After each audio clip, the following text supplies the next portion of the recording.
Fluoride in the water doesn't give anybody cancer. It would, yes, if we possibly could drink 1,000 liters of toothpaste with fluoride in it. If we could consume 1,000 liters without vomiting, we might show traces of cancer, maybe. Table salt will kill you much faster. So will aspirin. So will any number of things. You can't have 1,000 liters of anything and not die, you fucking retards. That's right. Drink 1,000 liters of milk, see how far that gets you. Now, the flip side of that coin is there's also no documented proof that fluoride does anything beneficial for your teeth. Toronto, the city of Toronto has always for the last 50 years they put fluoride in the water. City of Vancouver has never ever put fluoride in their water. Same dental records in both cities. They're identical. There's no difference. 50 years of dental records, we both look the same. One totally fluoride up the ass, and the other one no fluoride whatsoever. Exact same results. Yeah, but do you know why that is, though? Because in Ontario, everybody has a Brita water filter. Nobody drinks tap water in Ontario. That's fair enough. Fluoride doesn't kill you. Vaccines save you. Stop this nonsense. Speaking of vaccines, by the way, thank you for mentioning that. Are we on BC? No. Sorry, because there's something I wanted to say for the end of the show. But okay, go ahead with your vaccines first. So I had a gentleman that came in, although not technically a customer. He was picking up an item for another customer. We had this tremendously long conversation about. We were talking about knives. He was into knives, and he wanted all of those different types of knives. So we had a huge conversation about knives, and he ended up mentioning that his daughter was going to get vaccinated because she said she wants to get vaccinated. He's like, well, before you do, you should read this literature. And I looked at him, I cocked the head to the side like that typical fucking dog thing, like, what? And I go, what literature? He goes, well, it's been proven at this. I'm like, well, you understand that proof was one doctor that made this claim that's been proven false time and time and time again. His notes have been fully discredited, and as a fact, he lost his license because it was completely false. Yeah. So all the basis for the anti-vaccine was based off of one guy's lie. In 1998. In 1998, that was proven false. He's like, yeah, but who was it proven by?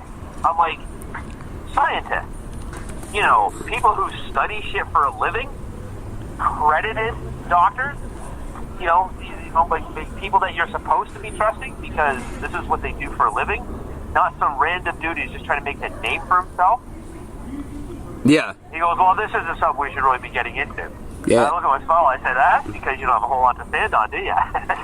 That's, we'll leave it as that. That's always the response. Yeah. People don't want to hear it. And that goes part and parcel. I don't know if you got to see it, or the video I posted about the aborted cells.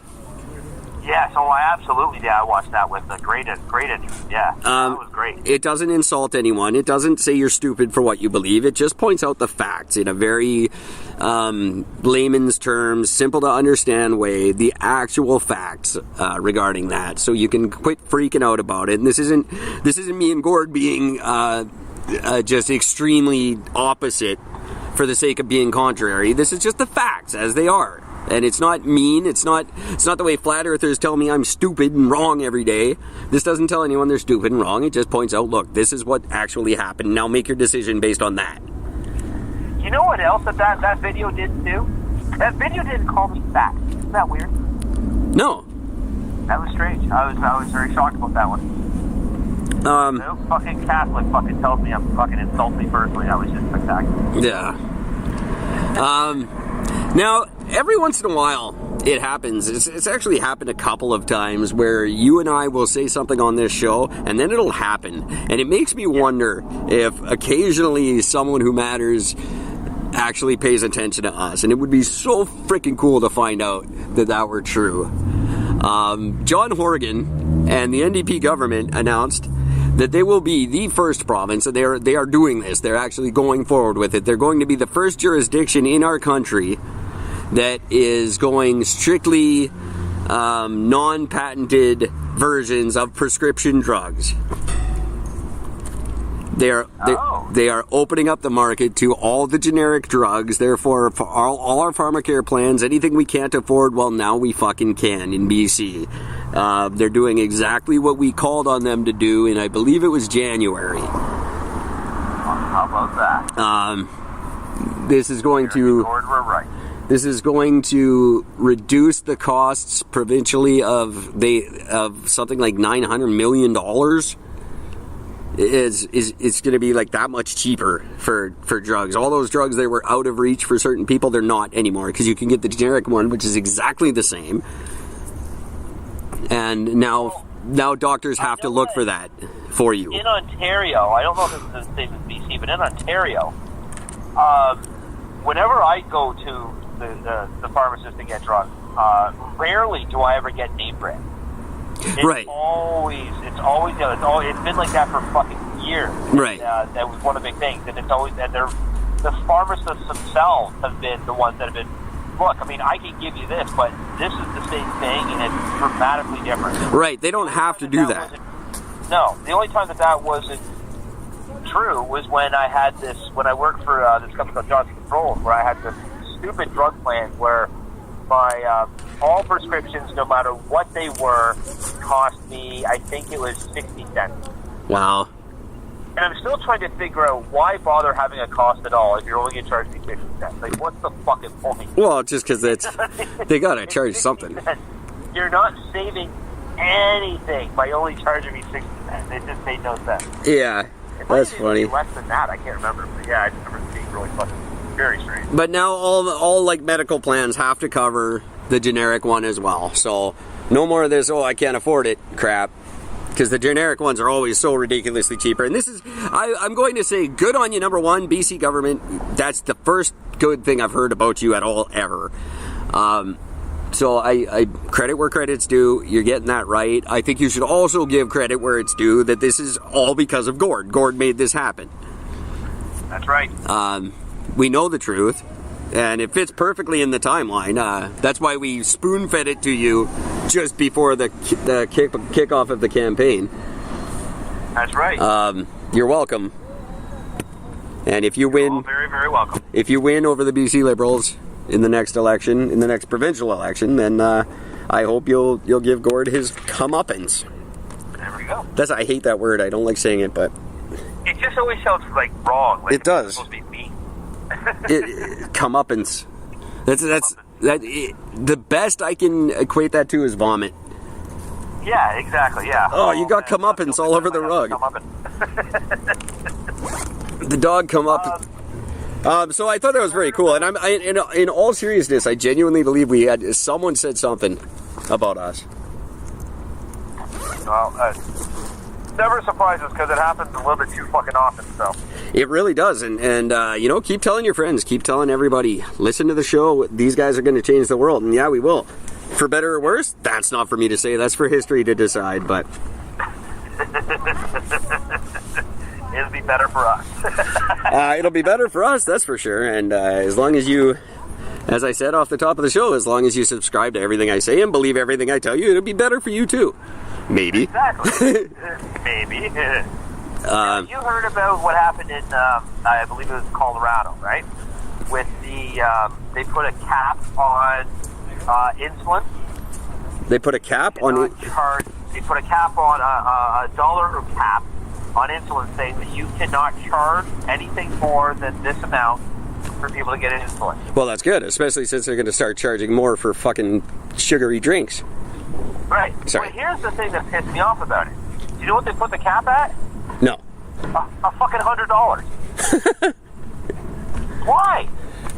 Like, it was what? How many years ago? It wasn't that many years ago when that piece of shit, slimy prick, fucking jumped the price from, like, what was it, like, $35 up to $750? Yeah, something like that. He's in jail now for something. Not that, yeah. But... No. Well, yeah, sort of, but not really. Yeah, fuck, I can never remember that guy's name. It's like a slimy sounding name too. Yeah, it's like Selnick or something like that. Yeah, that sounds right. I can't remember.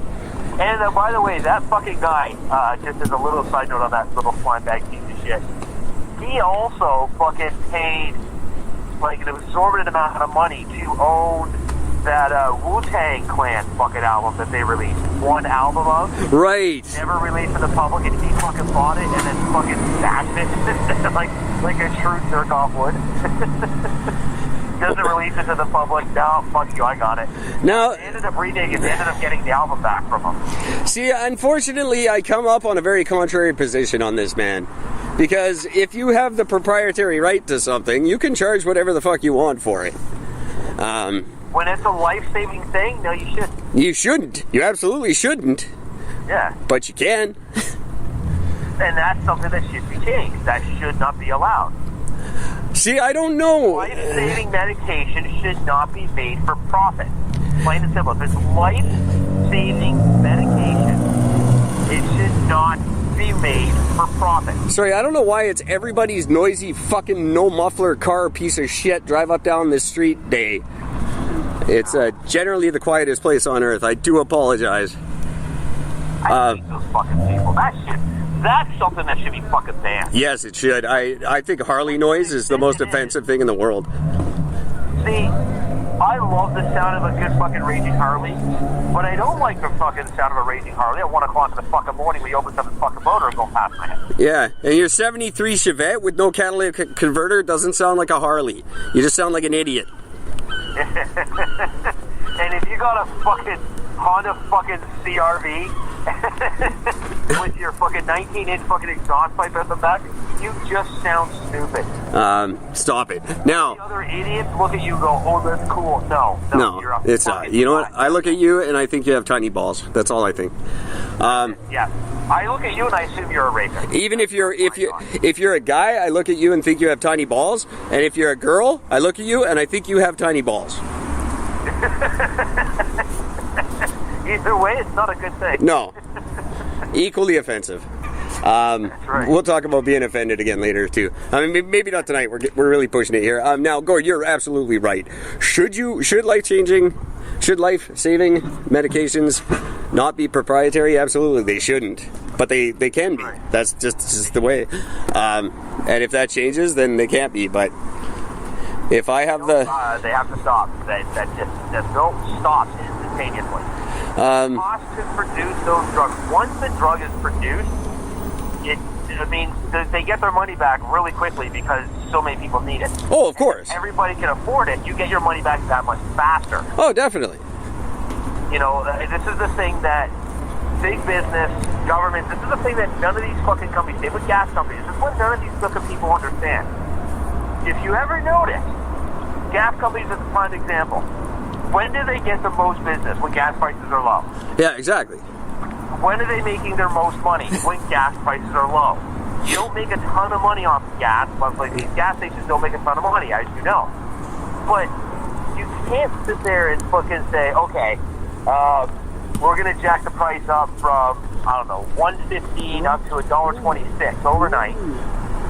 And then sit there and wonder why the next day you're getting no fucking business. Well, the best example that my one go-to example is always McDonald's. McDonald's figured it out. When everyone else got really, really healthy, McDonald's dropped their prices. And they're still number one. Always be number one. Everyone said, we now have salads. McDonald's said, we're 60 cents. And people rushed to McDonald's. And they're still number one. We have a great example here. I don't think they go as far as you, but they are franchised out now. We have the old Spaghetti Factory. Love the old Spaghetti Factory. Everything on their menu has been $13 since the dawn of time, and they're the busiest restaurant in Gastown every night. Yep. They also have a haunted restaurant, so that helps. Yeah, everything in Gastown's haunted. But you go down, you go across the street, and you're paying $20 for a garden salad, and that place is abandoned every night. Spaghetti? What's Spaghetti Factory doing right? Is it because their food's awesome? No, it's cheap. It's cheap. You can go on a date, it costs you $50. You got dinner and drinks, it's great. They make more than everyone. I guarantee it. It's the second easiest thing in the world. I'm not going to say it's the easiest thing in the world because that destroys my whole thing. But second easiest thing in the world. Charge less, make more. That's right. Um, Book of business. ask your